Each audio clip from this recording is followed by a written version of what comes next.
ಕೊಡಗು ಜಿಲ್ಲೆಯಲ್ಲಿ ಧಾರಾಕಾರ ಮಳೆಯಾಗಿದೆ. ತಲಕಾವೇರಿ ಭಾಗಮಂಡಲದಲ್ಲಿ ಮಳೆ ಹೆಚ್ಚಾಗಿದೆ. ತುಂಬಿ ಹರಿತಾ ಇದೆ ಹಳ್ಳ ಕೊಳ್ಳಗಳು.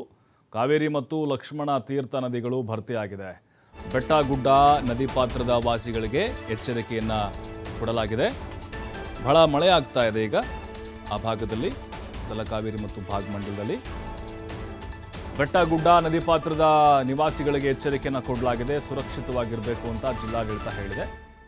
ಕೊಡಗಿನಲ್ಲೇ ತಿಂಗಳಿನಿಂದ NDRF ತಂಡ ಬೀಡು ಬಿಟ್ಟಿದೆ. ಈಗಾಗಲೇ ಶಾಲಾ ಕಾಲೇಜುಗಳಿಗೆ ರಜೆ ಘೋಷಣೆ ಮಾಡಲಾಗಿದೆ.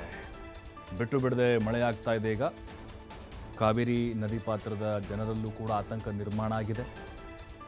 ಭಾಗಮಂಡಲ ಏನಿದೆ ಕಾವೇರಿಯ ಉಗಮ ಸ್ಥಾನ, ಅಲ್ಲೂ ಕೂಡ ಈಗ ಸಿಕ್ಕಾಪಟ್ಟೆ ಅವಾಂತರಗಳಾಗ್ತಾ ಇದೆ.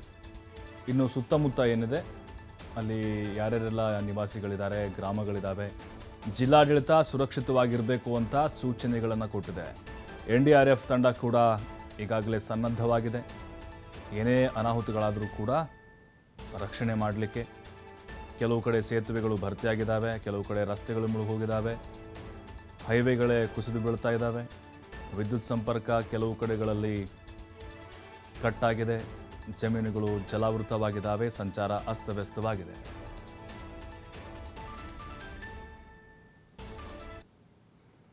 ಚಿಕ್ಕಮಗಳೂರು ಜಿಲ್ಲೆಯಲ್ಲೂ ಭಾರೀ ಮಳೆಯಾಗಿದೆ. ಬಿರುಗಾಳಿ ಸಹಿತ ಧಾರಾಕಾರವಾಗಿ ಸುರಿತಾ ಇದೆ ಮಳೆಯಲ್ಲಿ.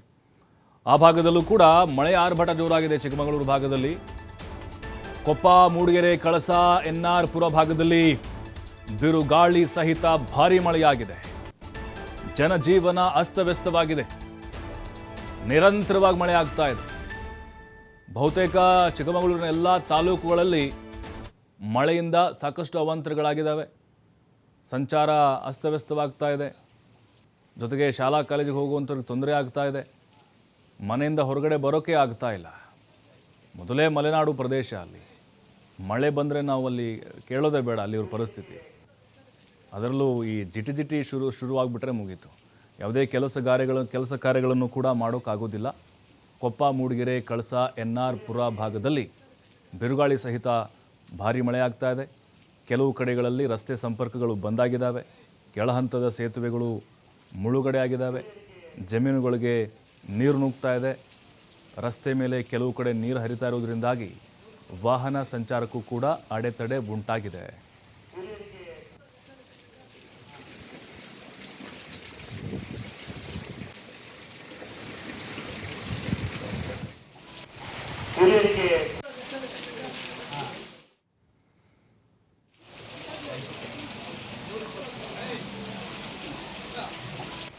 ಹಿರಿಯರಿಗೆ